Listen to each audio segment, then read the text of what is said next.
Good morning. Thank you, Chairman Stile. Thank you to the witnesses for being here.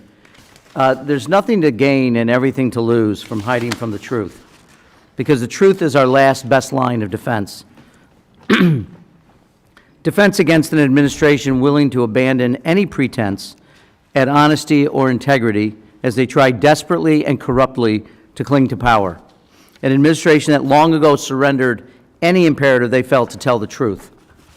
When federal agents gunned down American citizens on the streets of Minneapolis, first a mother, then an ICU nurse that had veterans as his patient, this administration's first instinct was to try to deceive the public. Two, despite video evidence, spread false claims about the events leading up to the murders, to smear dead Americans, calling them domestic terrorists. In the face of this dishonesty, those of us who would defend this republic have a moral obligation to say forcefully, loudly, what we know to be true. And this is what we know. Donald Trump and congressional Republicans are terrified that they will lose the next election. The American people over and over again for the past year have rejected the president's policies at the ballot box.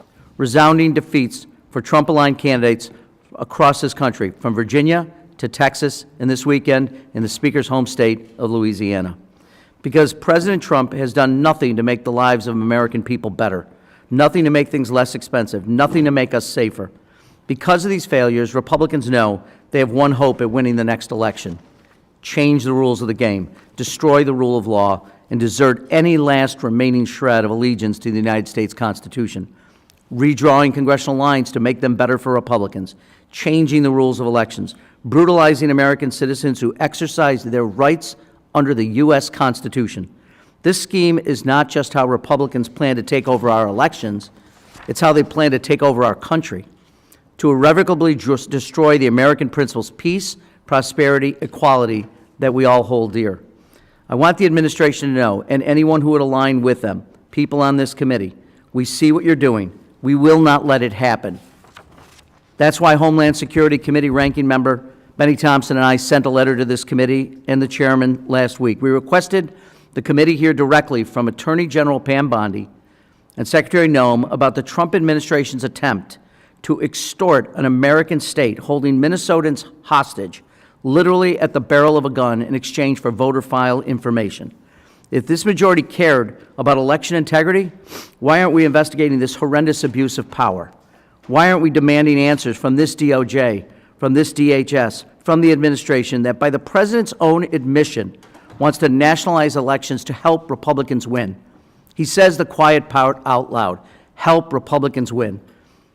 Today we're apparently discussing the Make Elections Great Again Act, or at least I think that's what it's about, because Republicans can't seem to decide. Our House colleagues have been talking about the Save America Act. We're voting on that bill tomorrow. Senate Republicans are talking about the SAVE Act.